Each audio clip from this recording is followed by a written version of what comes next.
should software companies put on the use of their facial recognition tools? How should the industry think about this? And what kind of government regulations make sense? Brad has led the way in anticipating these questions and creating partnerships to discuss them. The tech industry will need to come together, working with customers and governments around the world.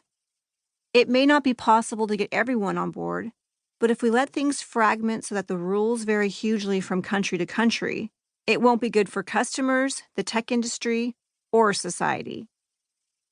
Tools and Weapons covers an impressive range of 15 issues, including cybersecurity, the diversity of the IT workforce, and the relationship between the United States and China. If I had to pick the most important chapter, it would be the one on privacy. The ability to collect huge amounts of data is a double-edged sword.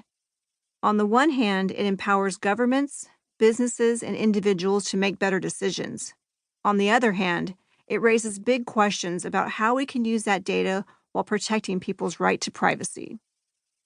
Yet, as Brad shows, while the technology is relatively new, the questions themselves are not.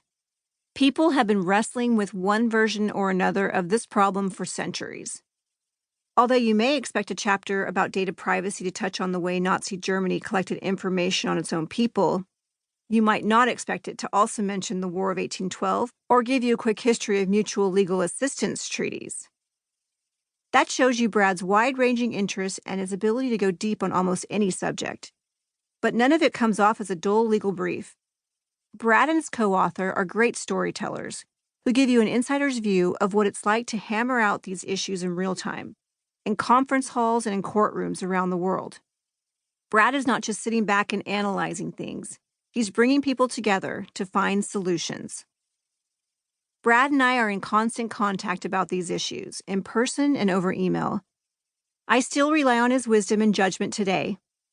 Given his experience and intelligence, you could not ask for a better guide to thinking through the questions facing the technology industry now. These issues are becoming only more important. Tools and Weapons offers a clear view of the questions raised by new technologies and a potential path forward for tech companies and for society. Brad has written a clear, compelling guide to some of the most pressing debates in technology today. Bill Gates, April 2019.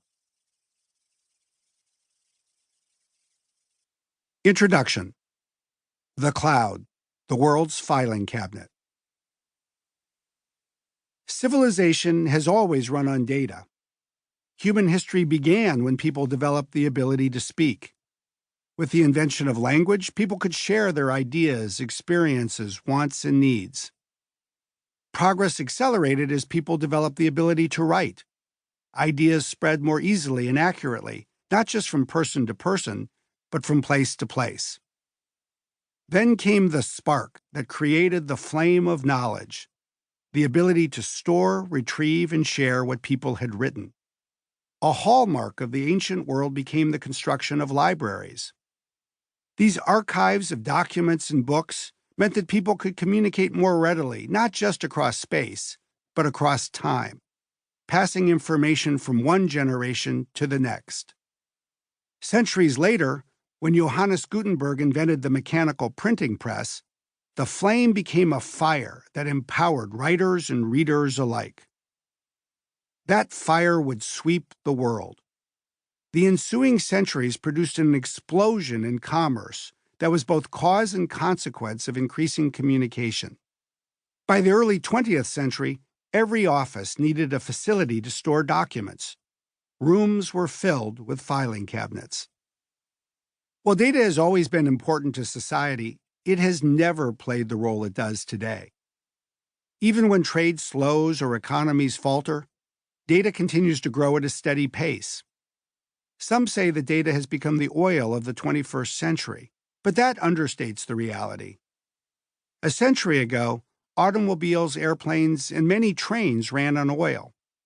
Today, every aspect of human life is fueled by data.